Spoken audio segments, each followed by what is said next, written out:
નમસ્કાર મિત્રો, હું આપનો નિલેશ બાલારા। તમે જે આ રોડ જોઈ રહ્યા છો એ પુષ્કરધામ સોસાયટીનો અને જામનગર રંજીત સાગર રોડ ઉપર આમ કહીએ તો જૂનામાં જૂની સોસાયટી, પરંતુ મહાનગરપાલિકાના ક્યાંક ને ક્યાંક અણધડ આવડતના કારણે એક તો 8-10 વર્ષે રોડ બનાવવામાં આવ્યો અને એ રોડને હજી માત્ર 1.5 વર્ષ થયું છે અને આ રોડ જ્યારે બન્યો હતો ત્યારે 2 મહિના જેવો સમય થયો હતો ત્યારે આ સોસાયટીના લોકોએ અને અનેક મીડિયામાં અહેવાલો પ્રસિદ્ધ થયા હતા કે આ રોડ 2 મહિનામાં તૂટી ગયો છે।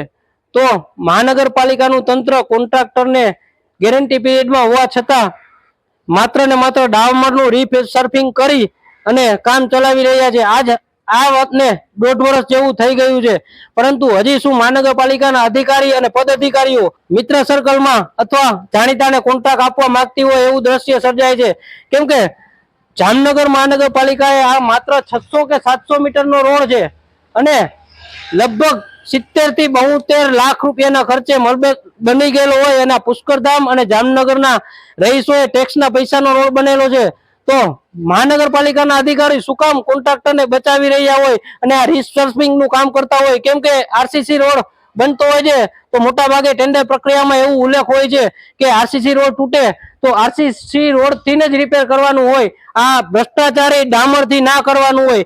એમ છતાં પણ આ તંત્ર શું કામે આ રોડને નથી રીસર્ફિંગ કરાવતું અને 1.5 વર્ષ જેવું થઈ ગયું છે।